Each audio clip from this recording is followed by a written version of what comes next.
What's up? What's up? What's up? Welcome to the All Around. I'm your gracious host, Dr. Anthony. Please tune in on Mondays at 6 p.m. for your entertainment purposes. We will hit current topics, old topics, and everything else in between.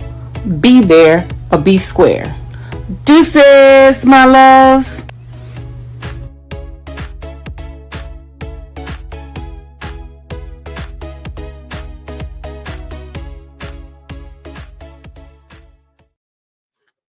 Hi, what's up? What's up? What's up? Welcome to another great episode of the All Around. I am your gracious host, Dr. Anthony, and we have some amazing topics for you tonight. We're going to talk about the 92%. We're going to talk about MAGA. We're also going to hit up on when was America great again for the MAGA people who supported MAGA and Donald Trump. But before I get into my rant and my rave, let's go ahead and bring out my wonderful producer, Mark Lee. How are you doing today? Looks like you're lovely and getting ready for a big Easter. I mean, not Easter, I meant Easter. I said Thanksgiving. Easter, but I meant Thanksgiving and everything.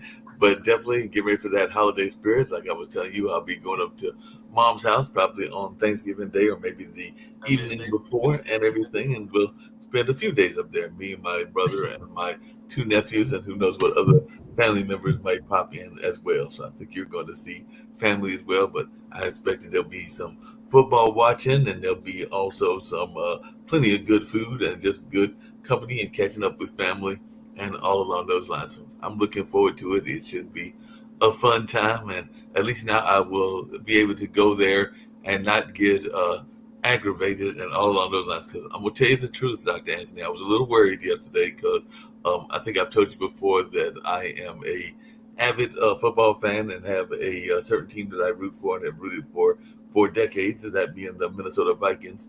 In some kind of way, my brother became a Bears fan, and of course, we were beating them handily yesterday, and then they forced overtime, and we did manage to win. If we had lost that game, I never would have heard the end of it. So I'm just glad that we managed to win that game, so I can actually go and not hear my brother aggravated me and all along those lines because they tried to blow an 11-point lead. So if they had blown that and actually lost the game, I'd probably be hearing it now and hearing it for like till the end of the year. So I'm glad my boy survived and did not to have that happen. And then the last thing I was going to say just really quickly is I had the pleasure of, well, two things: traveling with having some high school kids that came by last Friday to learn about history and Black history and Black Wall Streets and all along those lines. And we were urging them to be activists because there was a young gentleman that came and was giving them tours of Shaw and North Carolina Central University. And he does a group of these tours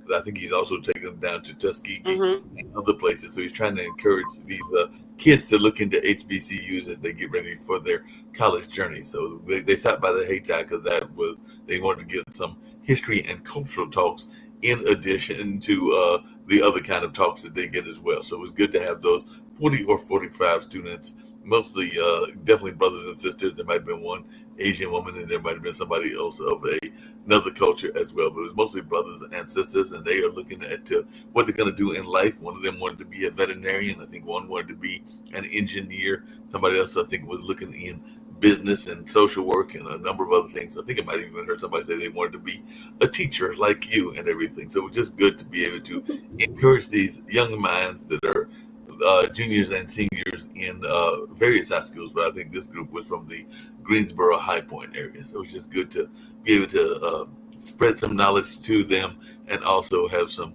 good conversation to tell them not just to think of history as something old, but that they can learn from and not make the mistakes of the past. So that was a good conversation that I did on Friday. Was glad to do it, and then we had the jazz band play that night as well. So it was a good day on Friday. And then I saw that my alma mater, Marquette, actually went down to the Bahamas. They did not take me. I'm upset. They should have called me to the game as well, but they managed to beat Georgia and are now 6-0. And I forgot to see where they fell in the rankings, but I think they might be in the top 10 because they were already number 15. If not, they're definitely pushing on the door and everything. But I'm still upset at them because I know you like to travel, and I'm a loyal alumni. I think they should have called me and said, "Hey, Mark, we got a free ticket. Don't you want to come to the game? It's only this. I know you might have to skip work." They should have definitely included you in the game. They should have definitely done that. I agree. I'm really upset for you. Thank you.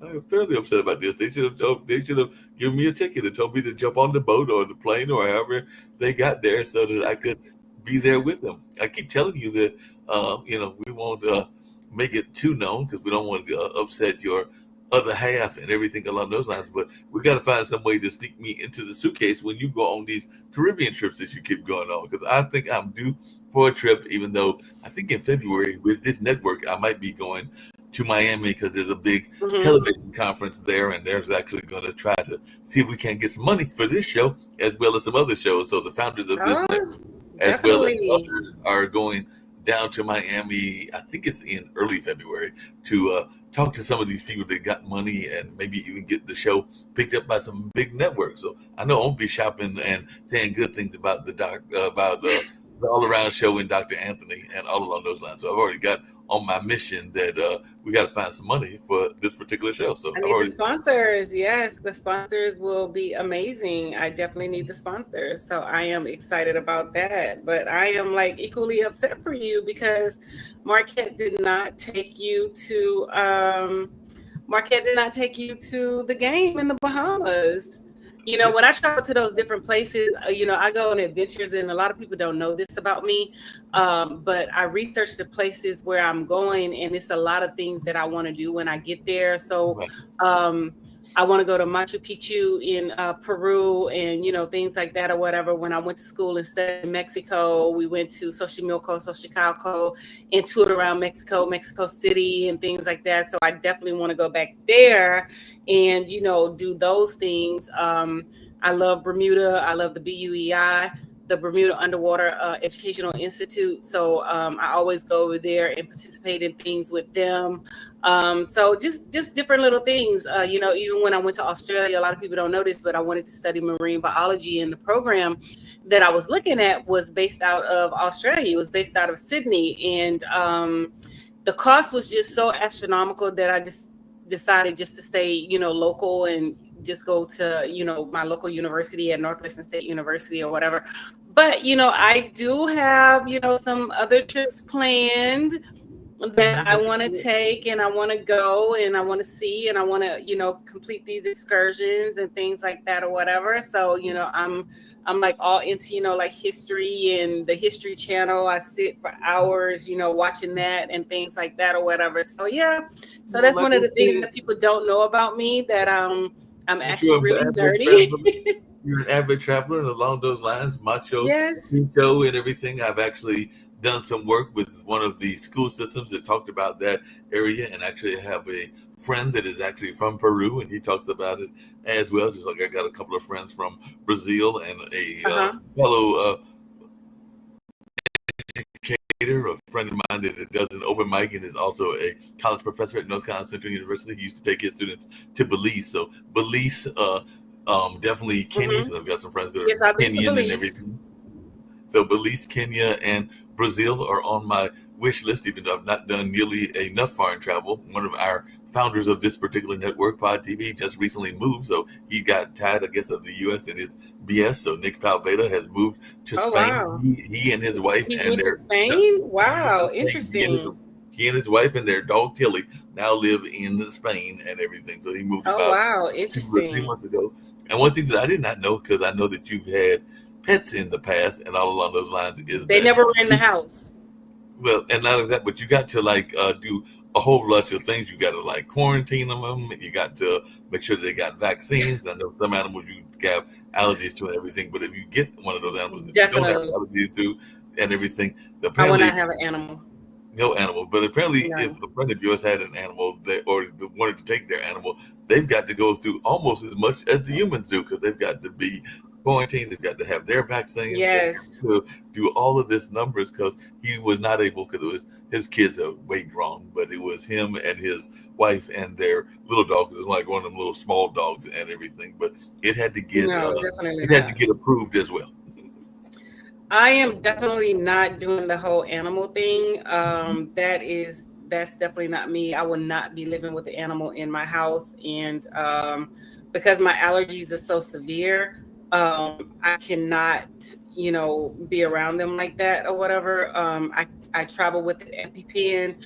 I'm very cautious when I travel. I don't, venture out when it comes to, like food. I can't really experiment with the food because I also have food allergies and, stuff like that or whatever. So I am extremely, extremely, extremely careful when, I do travel outside of the country. I try to stick to things that I know. And then I also bring food with me, like noodles and stuff, just in case, I run into, a situation where I cannot eat at one of the restaurants and things. I always pack, things with me where I can, pop in the microwave and that's non-perishable and things like that. But that's enough about me and my little spill and things like that or whatever, and my little nerdy side. Like I said, I have some more trips that I'm planning to take, some excursions and do some things. I want to tour certain places, so that is on the up and coming thing. But I am also in the process of completing another internship. I'm working on applied behavior analyst. And so that's going to take 2 years. So I will be in school for the next 2 years, taking classes and things like that or whatever, doing my internship because it takes 1,500 hours to complete all that stuff. So I've already started and things like that. So my time is going to be very, very limited. And I am also in the process of doing these training videos and about to start working in my internship. So everything is like really, really crazy. The publishers are calling up. Well, the publisher is calling about my books. They need my chapters. So when I tell you that I have been extremely, extremely, busy and things like that or whatever, it has been actually a whirlwind with me. And everything that I have going on and things like that or whatever. So it is just it's just really time consuming. So I don't have time to play around and things like that or whatever. I have one more goal that I'm trying to accomplish. So this is something that I want to do, past retirement, but I'm going to work in it before I retire. So I'm going to work part-time in it and things like that or whatever. So, without any further ado, I know people are tuning in because they want to know what we're talking about. I did have an issue that I was going to get to in that Yes. regard. One, remember that I am about 6 months, something like that. We'll just call it 6 even. So remember that it's a box that you need to get that's about 6 feet tall with the air holes and all along those lines, so that I can go on this trip with you and everything along those lines. We won't have to tell any of your friends that you're going with, but it's just this big box that you're going to get that's about 6 feet tall and all along those lines. 6 feet tall. with air holes, because I don't want to get suffocated while I'm in the plane, maybe in the cargo pad. No, maybe we can work something out because I'm definitely going to need a bodyguard or whatever. Okay. You know what I'm saying? We can definitely work something out. That sounds yes, like definitely. But my question, before we get to the other issues that I know you want to get, we included this whole notion of when was America great, and I'm still trying to find out what's going on with my phone and everything along those lines. I think you sent it by text or by email, but hopefully we'll get that up. But you mentioned something that I know a lot of people are glad to do. I've even considered it myself, even though I only have the limited degree, meaning the bachelor's. Nothing wrong with people that don't have bachelor's, but I thought about getting a master's and a PhD. And my brother has got a master's and is working, I think, on his PhD. I don't think he's completed it yet and everything. But my question is, what is it like being an older student? Because you are an older student, and I'm imagining some of these people that are in your class are just getting out of college and are doing like that whole natural trajectory. So what kind of problems have you run into, or have you run into any, being an older student? Well, being a student who is seasoned or whatever, and because as an educator and as a professional in like both education and mental health, we have to stay certified. So we have to take professional developments and we have to take classes along that line. And so a lot of it is for me, I don't like partnering with younger students because they're not as dedicated. And so I prefer to do all my work on my own. I do not like working with other people. That has been a pet peeve of mine since I was actually in school. I hate the partner work. I hate all of it. When I was taking classes over at UDC in the business department, one of the big pushes was that we had to work together. And I told them, I was like, I don't have time for these little kids not being on time with their assignments and not doing what they're supposed to be doing. I would just prefer to do what I'm doing on my own and, just turn my assignments in, because I will let the professor know, hey, X, Y, and Z did not complete this assignment. They did not work with me. They did not do this. They did not do that. So I do not like working with the younger ones when it comes to, my assignments and things like that. I'm a type of person that I like to go and get things done and, just be finished with it, whatever. So for me personally, I do not like working with the younger students and things like that or whatever.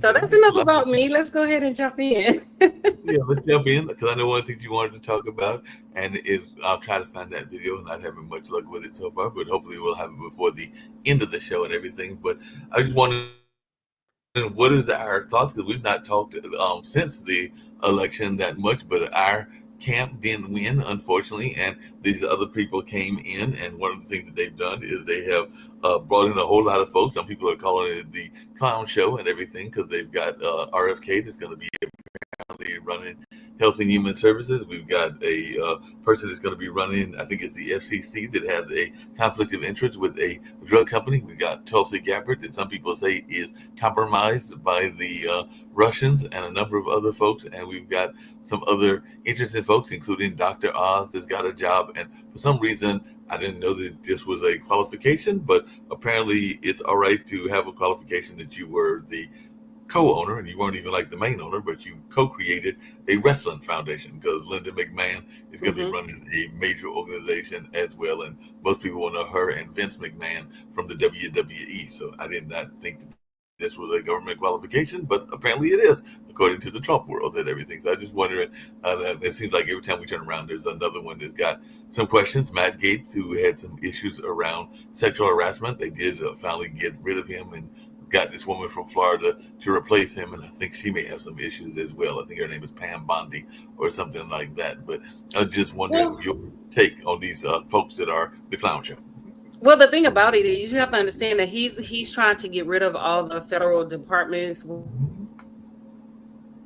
protections and things like that. So the people that he is appointing, they are not qualified to run the departments. Clearly, like Betsy, let's look at his first term, Betsy DeVos over the education department. She was so far removed from public education that it wasn't even funny. And this lady lied about her credentials. And so she had to actually step down in one of the areas where she was hired as the educational superintendent or something like that or whatever. So these people that he's bringing in are put there purposely to destroy the departments and things like that. And what people fail to realize is, specifically with the Department of Education, these departments are there to protect you and your child. And if this department is not overseeing the states and things like that, these people can and will discriminate against your child. For those, white folks that have, these incestuous relationships and things like that, and have children who has autism and other genetic diseases, because they slept with their family members and things like that, your child will no longer be protected.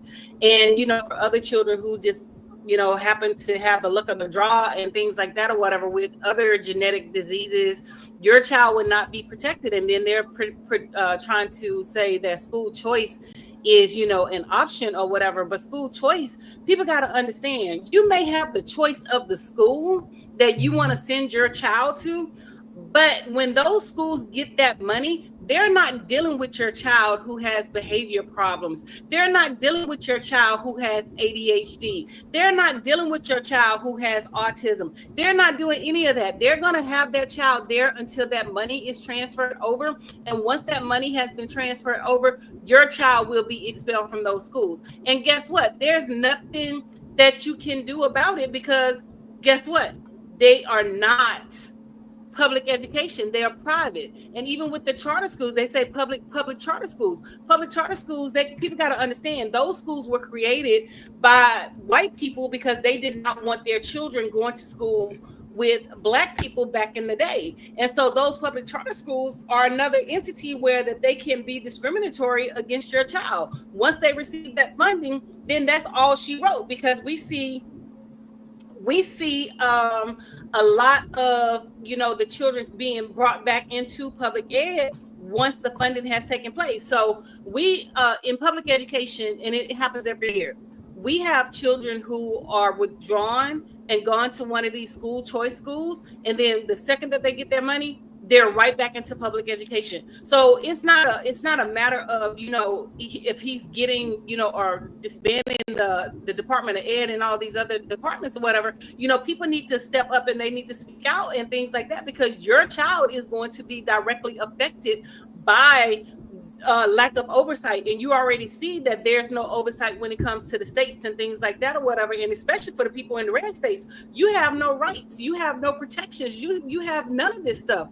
But, you know, again, this is what they wanted. This is what they said. You know, they were running around talking about, you know, make America great again. What did you think that they meant when they said make America great again? Trump, if you go back and listen to some of his stuff historically, he went back and he stated that America was great in 65, 85.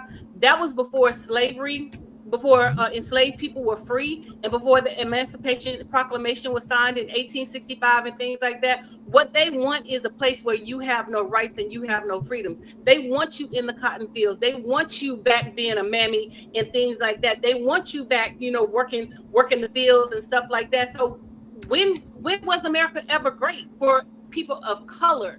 That I mean, you know what I'm saying? Because in the election, they showed us exactly what they wanted and who they wanted. They voted for Trump. We did not vote for Trump. And they keep saying, this is what America voted for. No, this is what white America voted for. And people they have to understand that.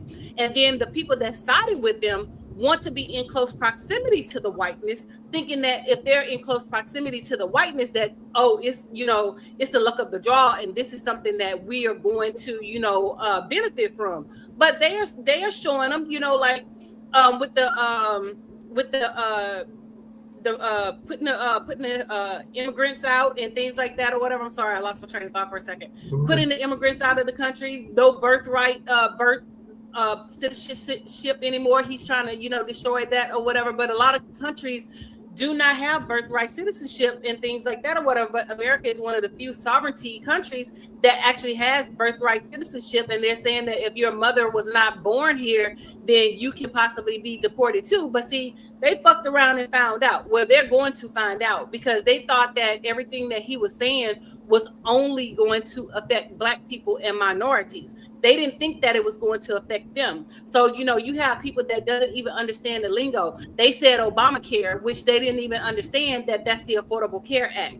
They said a lot of things, you know, in terms of what he's going to do and what he's going to get rid of, but they thought that it was going to affect Black people and they were going to, you know, harm us. You know, even with like affirmative action and diversity, equity, and inequality and things like that, they're trying to get rid of all of that, talking about people have to get things on their own merit. But what the people fail to realize, Black people have always been getting things on their own merit. We have never really had, you know, full inclusion and things like that. When we are in positions of power and positions of leadership, it's because we have earned those positions of power and positions of leadership and things like that. Let's take affirmative action, for example. You know, the Asians got with the white folks talking about affirmative actions. We were losing seats to Blacks and things like that.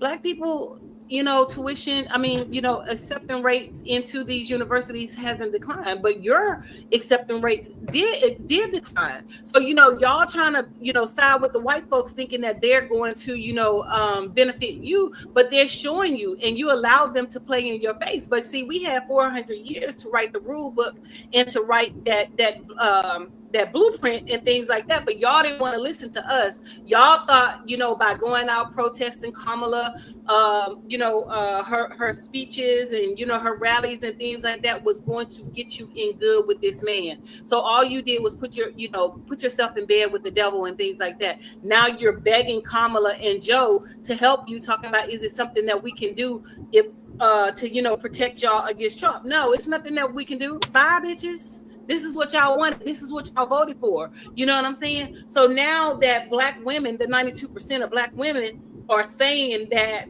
you know, it's time for us to, you know, take a step back, because we are taking a step back and things like that. Everybody is freaking out, losing their minds. But you got the person that you wanted. This is how you voted. And people got to understand, white women has always voted this way, consistently voted this way. You know, they were running around lying. And I'm not talking to the white women that actually voted for Kamala and actually supported the Democrats and, you know, the Democratic agenda and things like that. White women voted to uphold white supremacy.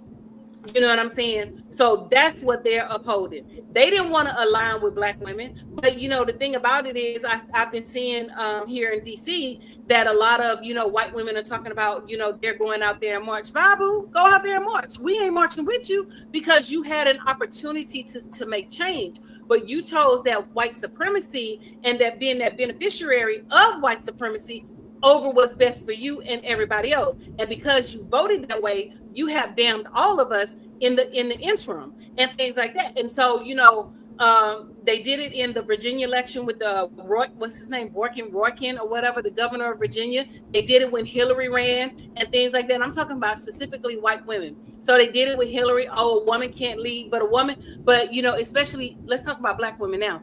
Black women can babysit your kids, be the mammy, can, you know, lead you in jobs and things like that, but she's not good enough to lead you in, you know, the country and stuff like that. You got a rapist, a sexual predator, a person who has 34 felonies and things like that. That's who you want to lead the country, and he's coming back on a vengeance to punish all of us because you couldn't get beside yourself, because he said that Black people were eating cats and dogs, and she said that she wanted to give people opportunities to own their own homes and purchase their own homes. But see, the whole thing was they sent a clear message to us, and we understood. We got the message that, you know, y'all don't give a damn about us one way or the other unless we're supporting your votes and supporting your platform and things like that. So because we stood with her and didn't side with y'all have a problem with it. Now y'all freaking out because Black women are saying no more, and we're pulling out and we're not doing X, Y, and Z and things like that or whatever. So now it's a problem. No, it should have been a problem before y'all voted him in office. Y'all should have thought about that then, because he had already said what he was going to do. They wrote the playbook. They wrote Project 2025. Lied and said they did not write Project 2025, but the same person that the author of Project 2025 and those people, they're hiring each other right now to implement Project 2025. So when y'all asses lose y'all jobs and y'all out there jumping out of buildings like y'all were when we go into a recession, because that's exactly what's about to happen. We're about to go into a recession and things like that, and you're losing money right and left. You have nobody but to blame but your damn self. Dr. Anthony, what do you say to those? Because like I told you before, and I know you're not a big fan of this, and everybody's entitled to their opinions and what people do and everything along those lines. But as I have told you before, Dad's a long time Lady Love is a white Jewish woman, and I do know for a fact that she is very liberal. So she was actually one of those white women, because I think that it's like a blanket statement when we say white women, because there was a number of liberal white women that actually were supporting and was an avid supporter and actually did a lot to try to get votes for Kamala, and actually was marching the pavement and trying to get the votes and support, and was just as devastated as many of the brothers and sisters that supported the campaign. So I can't say that it is all white women, because I know for I didn't say all white women. I said the 52% that voted that way. You had the other ones that voted for Kamala and things like that. I'm talking about the ones that voted, because people have to understand, you have to look at the statistics. So we as a Black community, we make up 14% of the population. So hands down, they outnumber us. Or whatever, white women, white men, they outnumber us. Yeah. But with them voting the way that they vote and siding with the and siding with them or whatever, we would never, conquer, and we would never win. And then for the Hispanics who voted, talking about, woman places in the kitchen, Well, you know, that woman was gonna save your ass. So when you back going across the Rio Grande and they're deporting your ass back to Mexico and wherever the hell El Salvador and wherever the hell you came from, remember, you thought that a woman place was in the kitchen and things like that. So this very white man that you put on a pedestal and that you said that was gonna be your savior is the very white man that's gonna take you, your grandmammy, your mama, and everybody else, your grandpappy, and send y'all asses trekking across the border. You know what I'm saying? So, you know. But I was just saying there were some, and I hear what you're saying about statistics. And by the way, I asked you earlier, and I hadn't followed all of the weekend picks, and I'll just admit that and everything. But apparently we do have our first black cabinet pick, and I'll just tell you who it is. But President-elect Donald Trump chose Scott Turner, who was a former NFL player and former Trump White House aide, to lead the Department of Housing and Urban Development. So he's the first African American selected to join his cabinet, and his exact quote he said was, "Scott will work alongside me to make America great for every American." That's what he announced in his press release on Friday. And Turner, 52, formerly served as an aide during Trump's first term and as executive director of the White House Opportunity and Revitalization Council. He helped lead an unprecedented effort that transformed our country's most distressed communities, according to what Trump said. So it'll be interesting to see what he's planning. So again, they're picking unqualified people. Just because he's an aide or he was an aide does not mean he's qualified to run that office and to run that position and things like that or whatever. Because again, they're targeting poor people, and for the life of me, I can't even understand why poor people would vote Republican when they are, targeted by those people and keep them poor. They don't even understand that. Their Social Security checks, they're talking about taking all that stuff away from them and things like that or whatever, which Social Security is an entitlement program because you pay into Social Security when you work. FDR, or no, it was LBJ, one of them, FDR or LBJ, that started the Social Security program because people were, getting into their old age and they had no retirement system and things like that or whatever. So, people got to understand that these programs were put in place for a reason, but, y'all want to allow the Republicans to privatize it and things like that, because we can look at privatization of, the electric system. The people in Texas was talking about President Biden and Kamala didn't do anything, but you got to blame your Republicans over there in Texas, because President Biden and Vice President Kamala couldn't do anything because y'all are not on the nation's grid. Y'all are privatized. So when y'all were receiving all of those, astronomical bills and things like that, talking about, we need to do something, they couldn't, because your Republican governors and senators who y'all consistently put in office privatized your electric. So that's why your electric bills and all that stuff can jump sky high, and there's nothing that nobody can do about it because it's privatized. So, when they sit there and they vote for these Republicans and they listen to these hot lies and things like that, it just baffles me, because my thing is, a Republican is only out for Republicans. And that is, a Republican in a certain tax bracket and in a certain class. So if you're not in that certain tax bracket and you're not in that certain class, it has nothing to do with you. They look at you as being, inferior and beneath them. Trump, there was an example where Trump was even angry with, his supporters when they came out to support him and things like that. When he made the comment, why do they have to look like that? You know what I'm saying? So my thing is, like, y'all not going to learn, but y'all about to learn, because y'all really about to fuck around and find out when all those programs that you said were socialist programs and things like that are taken away that you directly benefit from or whatever. They're taken away from you and you no longer have those programs for the next 4 years. You're going to find out. But see, the thing is, it's going to be an uproar in the country or whatever, and people are going to, go mad because they no longer have their services. They're talking about, the reduction of TANF and, housing, poor low-income people on TANF and food stamps and things like that or whatever. So, y'all just don't even understand what is about to come. No, y'all have more minorities, not black, other minorities receiving these benefits, and white people, than you do black people. So, they thought that they were voting against us, but you were voting against your damn selves. No, but white women Yes. are actually the figure of welfare. There are more white women under welfare than white women in some of these other programs, even though there's that stereotype of the welfare queen being an African American. But I've Well, you're talked to some absolutely people about correct. that.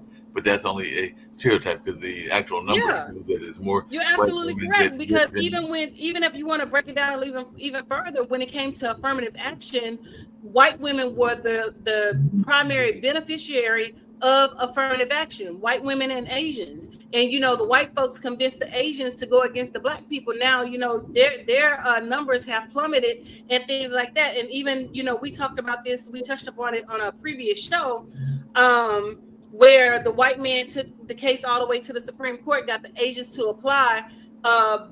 This black nonprofit in Atlanta was helping black women, with grants and things like that or whatever, and funding open businesses. And they said that it was discriminatory because they can't do that, but they do it all the time. You know what I'm saying? But they did not want black women to have that leverage and that leg up and things like that. And so they had taken it all the way to the Supreme Court and, things like that. And they got the Asians to buy into it. So, my thing is with the Asians, how is all that working out for you? Because, your proximity to whiteness is not benefiting you. It didn't benefit you when y'all got affirmative action disbanded. It didn't benefit you when you got the nonprofit, closed down and things like that. So how is it benefiting you? And to the other minorities, let's talk about Palestine and Gaza, about the war. You know what I'm saying? Y'all sided with Trump. Y'all talking about the woman said, vote for anybody other than Kamala. Y'all got with these people and things like that or whatever. And y'all was, totally against Biden and Kamala's, policies and things like that. Now you begging for their policies. You begging for help. Yeah, So, my thing is make it make sense. Like, seriously, make it make sense. This is what you wanted. This is what you voted for. So you got what you wanted. And so, the black community stepped up and supported you guys. But what y'all do, like y'all do, and everybody else, shit on the damn black community. The black people wrote the playbook on, the Civil Rights Act and things like that, whatever. We were the ones that enacted the Civil Rights Act. Everybody benefited from the Civil Rights Act, primarily except black people. You know what I'm saying? The gays and the transgenders benefited from them. The Asians, when they came out with the Asian Hate Crime Act, we just recently got the Lynching Act put into effect. After they consistently have been killing and hanging and lynching black people and things like that, because it's hard to get a hate crime against a black person. But the second that you say something against Billy Bob and Mary Jane, you know what I'm saying, they want to say that you're hating them and you're going against the grain and things like that or whatever. We're just speaking the truth. I hear you, but Dr. Anthony, one of the things that people have complained about, and I actually heard somebody yesterday bring this up, and I don't know your thoughts around this because I know some people that are involved in black business and everything, but one of the things that we do wrong is that, and I'm not saying that we don't do some things right, is that I think that they say that the average dollar circulates multiple times in other communities, within their community, whereas in our community, it's automatically going out. We don't spend a lot of time spending money in our own communities. And that is something that I know a lot of black business owners, both small and large, get frustrated by, because we definitely spend a lot But you got to understand that's strategically done. They purposely don't give us business loans. They purposely don't give us business grants and things like that. But when those foreigners come into the country, they give them those opportunities and things like that. And they don't have to pay the stuff back for 7 to 8 years or whatever, and things like that. And then if they transfer to, a family member, that's another 7 to 8 years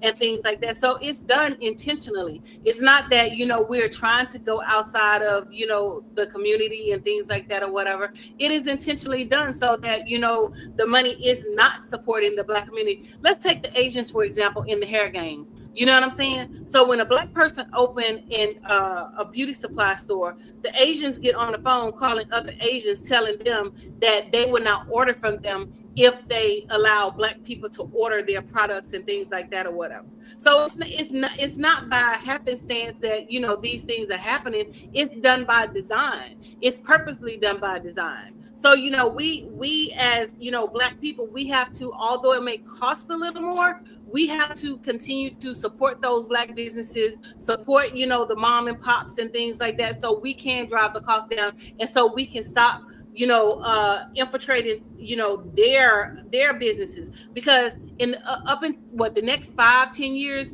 it's projected that Black people will spend $1.7 trillion and things like that across the board. You know what I'm saying? So, you know, we have to NAACP has a mission now where they are talking about buying Black, supporting Black.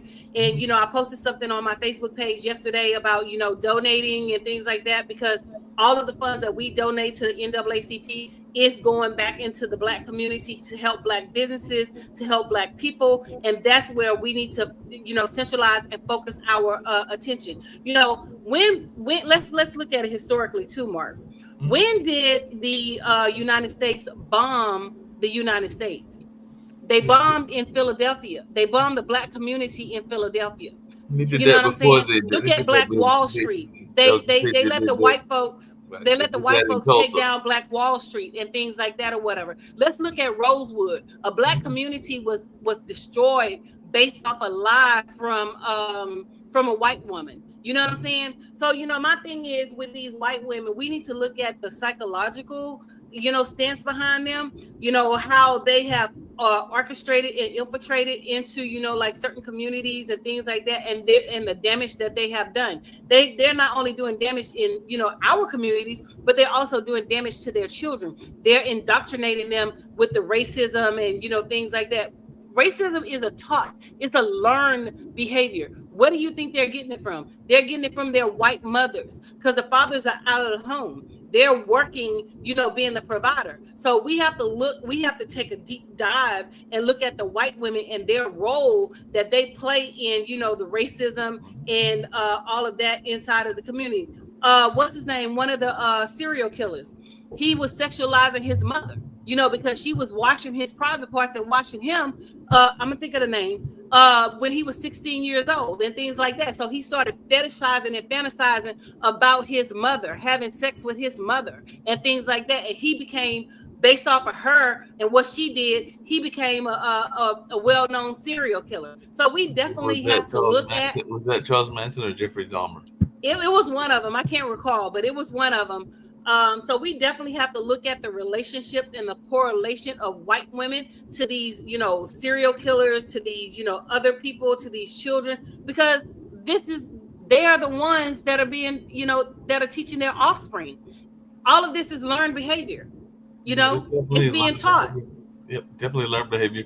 I was going to come back to Turner just really quickly, because apparently it's unclear, according to the article that I was reading, how his former role transformed marginalized communities, though Trump has noted his leadership oversaw the disbursement of $50 billion into opportunity zones or economically distressed communities. But apparently he's better than the past person, because the past person was Ben Carson, which was the renowned neurosurgeon who faced criticism for spending funds to redecorate his office and definitely did not have any experience in housing. But apparently this guy does have experience in housing. But apparently this department, HUD, is tasked with overseeing fair and affordable housing in the U.S.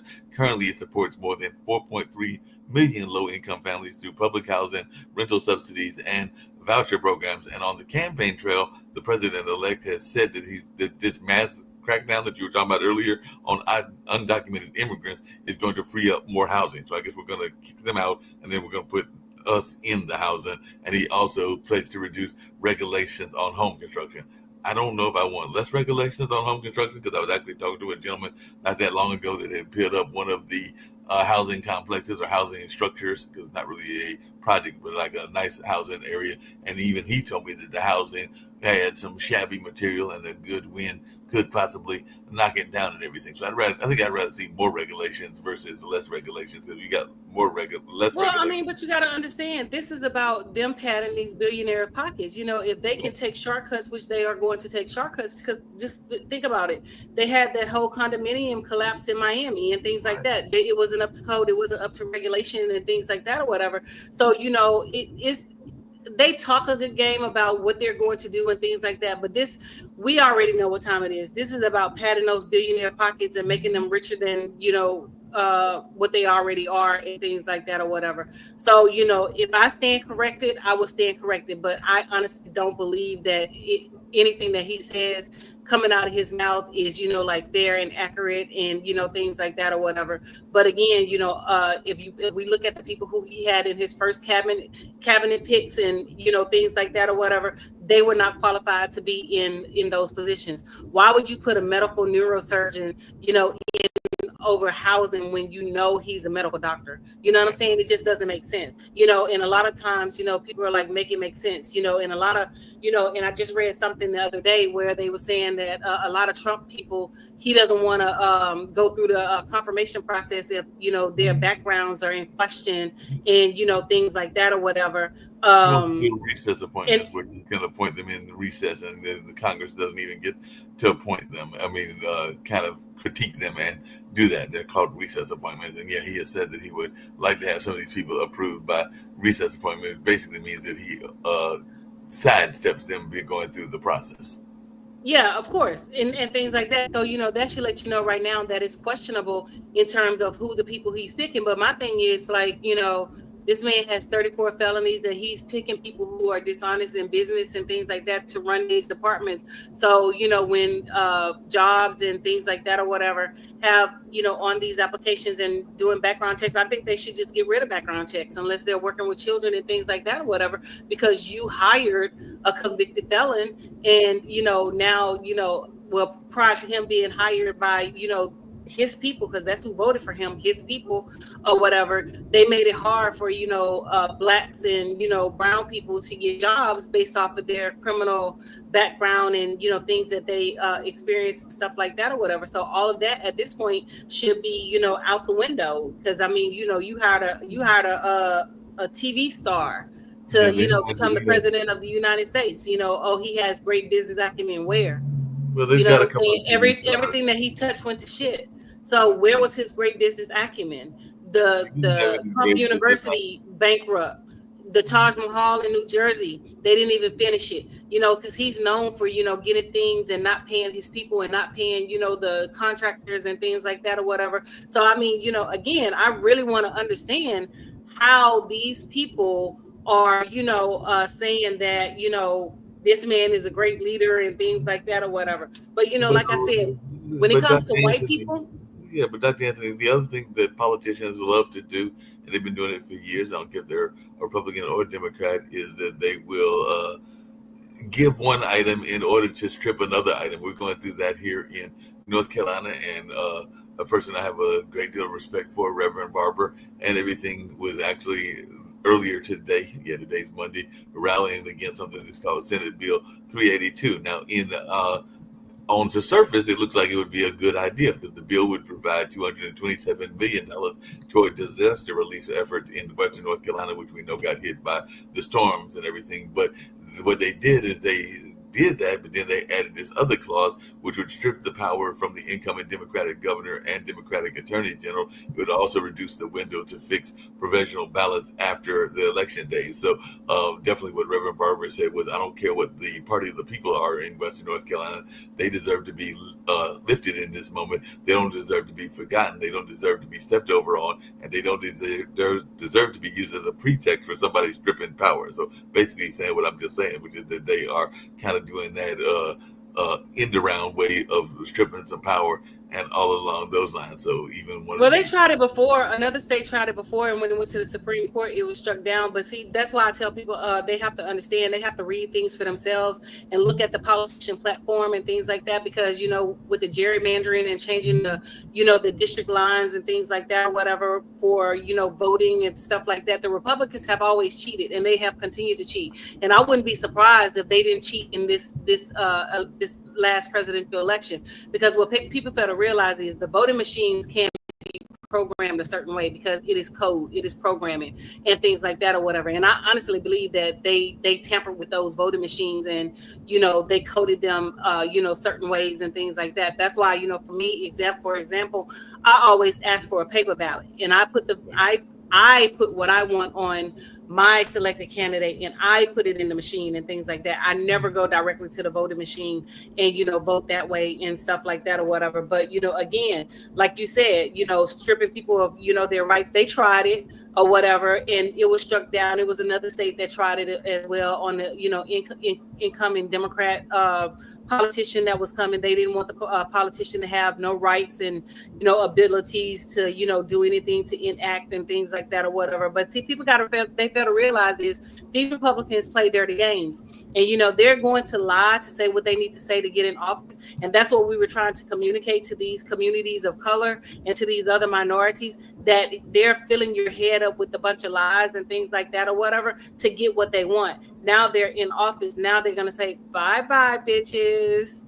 You know what I'm saying? It's time to go. And that's exactly what they're doing. Speaking of bye-bye, and this is a rare thing to happen because we know how the judicial system is oftentimes not fair to those of us that are in the minority community, but apparently turnaround is fair play. And as of a few minutes ago in Florida, of all things, which we know is a deep red state, a white woman was sentenced to 25 years for shooting her black neighbor. So that happened earlier today and everything. So it looks like there can be some cases every once in a while, not nearly as much as probably should be. But this woman, apparently the guilty verdict of the evidence was just too strong and everything. So she was sentenced to, probably a quarter of her life or something along those lines, or maybe a third if you go by statistics and all along those lines. But yes, apparently the confrontation occurred when Owens, a mother of 4 young children, had come to Lawrence home after her children complained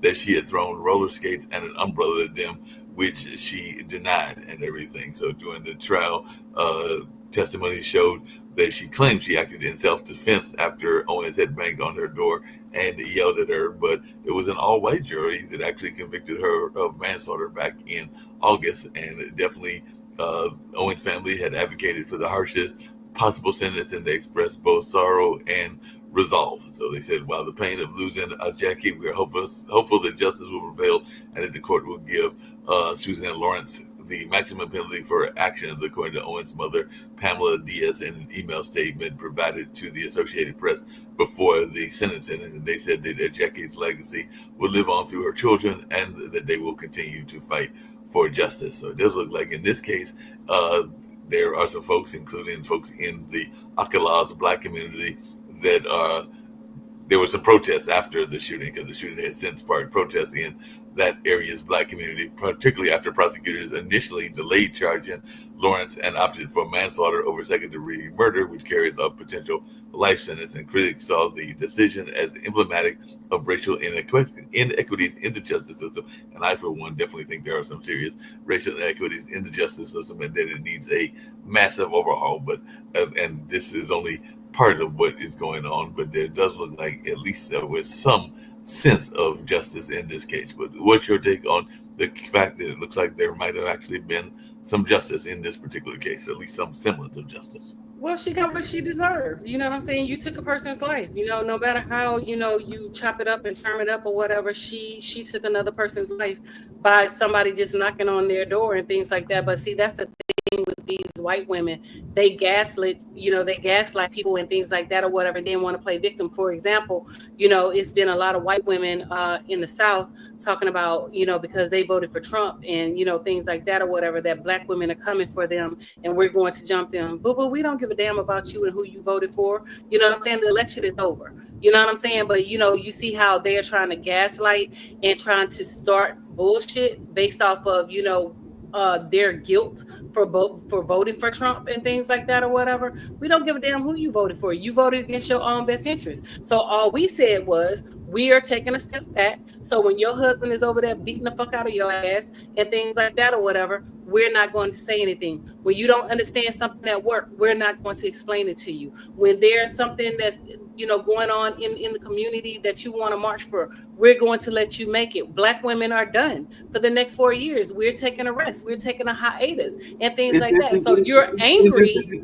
You're angry with Black women because we said that we're no longer getting involved with, your goals and what y'all got going on. Y'all got it. Y'all handle it. It's interesting you said that because earlier today, and I'm not going to read the whole article, but in one of the reddest northern cities that I can think of and everything. At least historically, it's been very red. But the Boston Herald actually said something that you've been saying for definitely a few weeks after the election, and you were even saying it before the election and everything, because they have on the Boston Herald in today's paper an article that says after Trump's win, Black women are rethinking their role as America's reliable political organizer. So, feeling betrayed by increased minority support for Trump, Black women say that they're stepping back. That's actually the headline that was in the article in today's Boston Herald, and I'm sure that there's a full article including quotes from people in that community. So it No, looks they're like right. It's not we're saying we're doing. right, and that's what this article is saying. It's definitely saying that, and that's like I said, this is an article straight out of, in my mind, and I've been there visiting at least a couple of times, not a lot of times, but I've been up there at least once or twice, and I do think of Boston as being a deep red, and in some ways even its own form of racist area and everything. So the fact that they're running this in the Boston Herald on the same day we're doing our show as of this morning, and there's a picture of a group of sisters that were given the Black Power salute during the Kamala campaign. I just found it interesting. Hey, maybe they've been watching our show and they got this idea from us and everything. So maybe we got people reading the Boston Herald, the Herald Sun in Boston that are actually fans of this show. So I think we might have some fans in Boston. So if you're watching and you're from the Boston Herald Sun and everything, please let us know. You can get in touch with me. You can also get in touch with Dr. Anthony, because we like to know where our supporters and our fans are coming from and everything. So I do know that just to give you this scary incident that I was sharing on another show, I do know that sometimes people watch and everything because I sent because the person wanted it. Not that I like Fox, but the person that's on one of our other shows wanted me to send a clip to Fox. So I sent the clip to Fox, Dr. Anthony. Now, tell me, maybe I'm being a little bit, too superstitious, or maybe I'm being a little bit too paranoid and everything. But tell me how come as soon as I sent that clip, I turned on my TV, because I try to be fair and I try to watch different avenues, not just avenues that I like progressive and liberal media. But I turned on Fox, and one of our past guests was on Fox. So you can't tell me that they didn't watch the show and didn't see one of our past guests and then decided to get in touch with him, because I'm going like, wait a minute, I just had him on like about a week ago, and now y'all got him on, and I just sent you a clip, and I think he was in that clip. So I'm a little worried about our Fox folks and our other folks. I think that they're trying to steal from us, but that's just well, I'm not surprised. I can handle my own on any set. I've been on, multiple guests on multiple shows, across the nation, across the world, and things like that or whatever. So I can handle my own. So if Fox want to bring it. I can. I'm with it. You know what I'm saying? So if they're over there watching, stealing my content and stealing what I say, more power to you. Continue to steal, and make sure you quote me directly. You know what I'm saying? Directly. So. But I know we did not get to talk about trying to have it for next week and everything, but that was my phone act and everything. But we're still going to keep this conversation going. Win with America great and everything. But one thing that I was curious about, because there has been, and we only got a few minutes, so I'd love to hear your thoughts in those few minutes. There has been some people that are telling Vice President Harris to look into being either governor of California or possibly even another run at the presidency, but she is telling her advisors she's not leaving the political arena and wants to keep her options open, according to Politico reporters who spoke with 5 people in her inner circle who were granted anonymity. So I was just wondering, as a person that is in the DC, Virginia and everything, what do you think that she should do? Should she run for governor of California? Should she look at being Supreme Court judge? Should she look at running again in 4 years? So if you were one of her advisors, and I know you're not, at least not as of yet, but that could change. But if you were one of her advisors, what would you be telling her to do? Right now, across the board, we're just taking rest, and I would tell her to rest. And then after, this failed president term is over, convicted felon, then I will weigh my options and things like that or whatever. But as far as collectively as Black women, that part of the 92%, we are all taking rest, and that's exactly what she should do. Take rest, and then reassess after her period of rest is over, and then see exactly where she needs to go and things like that or whatever. Because I mean, it's still in its infancy. It's still very premature about, you know, where she's going to go, which avenue she's going to go down and things like that or whatever. So she definitely needs to rest because she ran a great campaign for 100 days. And, you know, people are talking about she ran a failed campaign. No, her campaign was immaculate. She ran an amazing campaign for 100 days and, you know, things like that or whatever. But, you know, again, white folks did not want a black woman, you know, running the country and things like that or whatever. So it boiled down to race. And that's just, you know, just what it was or whatever. They're talking about, oh, she didn't reach to, you know, the poorer communities. That's inaccurate. She did. Her message was clear from day one. Her policies were clear from day one. Y'all voted based off of because she was black and she was a woman. And that was just the, you know, the final straw or whatever. So like I said, even Dr. Barber said that, and Mr. Barber, yeah, I guess it's Reverend Barber said that because he did feel that here in North Carolina, she did not reach out enough into the rural North Carolina and possibly converted some of those votes and everything, and that she spent a lot of time in the urban area. So I can see where that argument would go, but we can carry that on next week's show and everything. But I did have just a quick question because I know we got Thanksgiving 3 days and everything. So will you be watching any football games before I hit this going out video and everything? And also, what is probably not. I'm gonna be traveling Wednesday. I'm gonna be with the family and things like that or whatever. But I'm planning on going to Bayou Classic. You know, that's a little different because those are two, you know, black schools and things like that or whatever. So I will possibly watch that football game up until halftime because, you know, when we go to Bayou Classic and we go to, you know, like black schools, HBCUs and things like that, we don't actually go to watch the football team. We actually go to see the bands and things like that or whatever. So I'm definitely going to see the bands and, you know, do the battle of the band and things like that, and just enjoy myself and be at the game for halftime and watch the halftime show and go kick it on Bourbon Canal and do my little excursions like I always do in New Orleans and call it a day. Well, sounds good, but what's your specialty going to be? Because I'm sure that I've got to get some more of those great seasonings that you sent sometime back and everything. But what is your specialty meal going to be? Because I'm sure that you're going to be cooking up something as well. Because I know that even though I've not had the pleasure of eating any of Dr. Anthony's food, I am sure that you are a masterful chef and all along those lines. So what meal are you bringing to Thanksgiving dinner?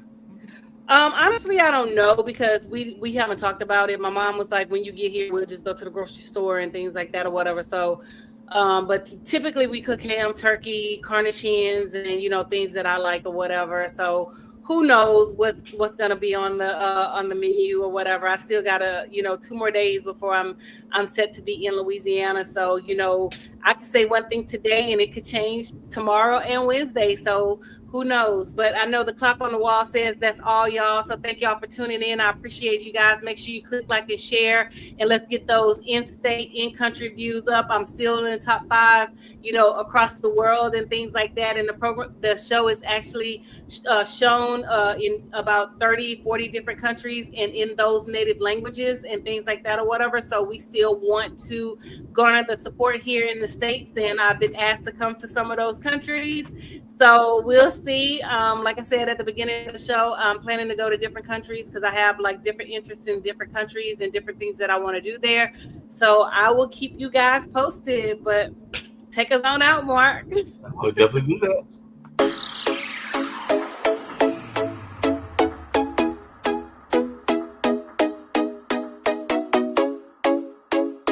What's up? What's up? What's up?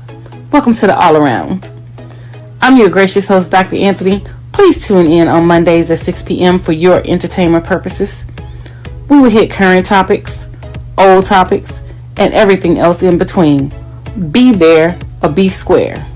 Deuces, my loves.